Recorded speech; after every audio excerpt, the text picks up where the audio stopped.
From the mind of Mark Yoshimoto Nemkov. I'm just going to leave the shot framed like this so you can focus on the microphone, not me. So over at the Microphone Assassin Discord server, Oscar is the king of DIY. He posts these outrageous pictures on a frequent basis of microphone projects he's working on. And he had these custom bodies made. Microphone bodies, he had them made custom. And he has these PCBs of different microphone circuits that drop into this custom body. It's amazing. I'm like, wow, that is some dedication.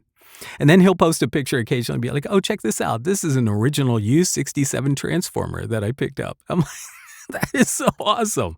So he and I chat frequently. And at one point he was like, hey, I have some friends who make capsules. Would you be interested? And I'm like, oh yeah, would I be interested? So I get a box in the mail. And inside are 2 M7 capsules. But there's no indication where they're from.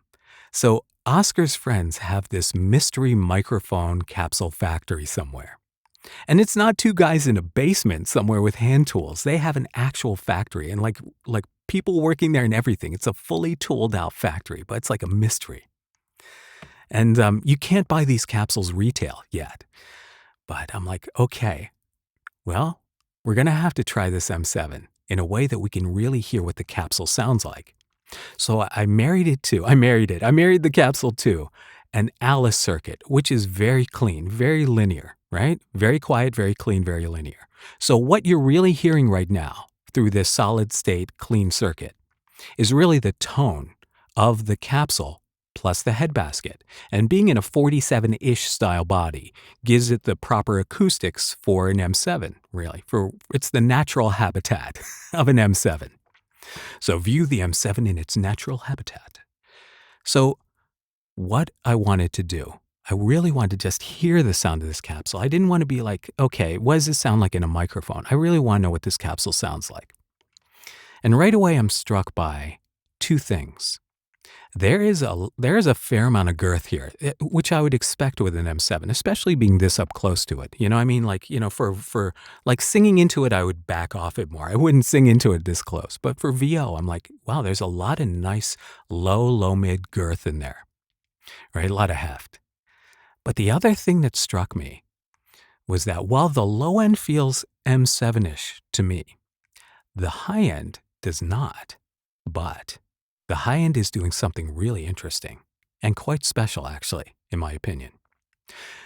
Usually on an M7, you get more of a roll off on the high end. The high end is a little bit more, let's call it vintagey, right? It's a vintagey high end that seems a little bit, it's smooth and it's rolled off and it's kind of a gentle slope down. But here, what I'm hearing through this capsule is a bit of a lift in the high end. Very, very similar to the kind of lift you would get with like a CK12. Really more of like a CEK12, like the faux CK12 with a K67 backplate. And, but yeah, you're getting that high end lift. So you're getting some air in there that you normally wouldn't necessarily get with an M7. And I'm feeling like there's this energy going on up here that feels right. Because you're getting detail. You are getting that air, but you're getting detail in there. And that's really nice, matched with this girthy low end. And it pairs really well. It's not harsh at all. There's barely any de-essing on this at all. There's no EQ on this. And it's barely being de-essed. And so, again, she sells seashells from the seashore. It's not an overwhelming, harsh top end, even though it's lifted a tiny bit. Not a whole lot, just a little tiny lift, but just enough to give it a little bit more detail. And I'm like, wow, that is really interesting, especially in the way that high end presents itself for voiceover. So, some microphones, the way the mids and the highs kind of interact, don't feel as natural as this. For example, all right, hold on. So the Soyuz 1973, I think, is a perfect example. So listen to this. So check this out. So the 73, right? If you listen to the way the high end and the mid-range present here. So the mid-range it's a very mid-rangey mic. But it's almost like the high end and the mid-range kind of track parallel to each other, right? You very much feel like they have a very similar energy. And it's a cut-through stuff energy, specifically, right? So it doesn't necessarily feel like the mids and the highs blend together at some point. It just feels like it kind of like at a certain point they track together, right? They're side by side in the fight against the music bed. But when we get back here, right? You can feel that smooth transition from the mids to the highs in a way that feels very workable, very usable for conversational voice, for really voiceover. So I really like this.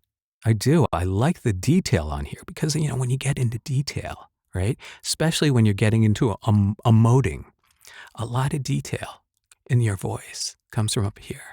And sometimes, really, not all voiceover is down here. Not all voiceover is chesty stuff. Some of it is really, it's kind of like when you're talking about stressed emotions, fear, anger, anxiety. A lot of times it's up here. A lot of times it's like if you can capture the way the voice starts to break and crack right here. A lot of times if you can capture that essence of fear, which is all really up here, capturing some of these emotions is not down here. But it's like, did you hear that? They're here. I can hear it. I can hear it. Can you hear it? Right? And it's like, they're going to get it. Paranoia lives in the high end. And, but when you marry these sounds together, the highs and the mids and the lows like this in such a homogeneous way, and that to me is really the key word here. It's very homogeneous. So while it doesn't necessarily sound like what I would expect an M7 to sound like, it kind of exceeds my expectations because with a normal M7, I do have to goose the top end quite a bit to get a little bit more of that edge through it. Now, the Butterstick is an incredible microphone. You've got more of a vintagey sounding 3U audio M7 going through a transformer-fed circuit, so you're getting more of that, getting more creaminess to it. But here you're getting really just a presence, right? This mic presents itself in a way that is absolutely usable for a lot of different kinds of voiceover. So I am very, very intrigued and pleased with the sound of this mystery microphone factory M7, the mysterious M7. I need to know more. What else are you guys making? And again, these aren't available for retail yet. I don't know if they're just making stuff for other manufacturers, but I do hope they make these available for the rest of us to buy, because I think that these make a very, very compelling option for voiceover. Nation, what do you think? Do you like this M7? Let me know in the comments. All right, until next time, this is Mark Yoshimoto Nemkov, fading to black.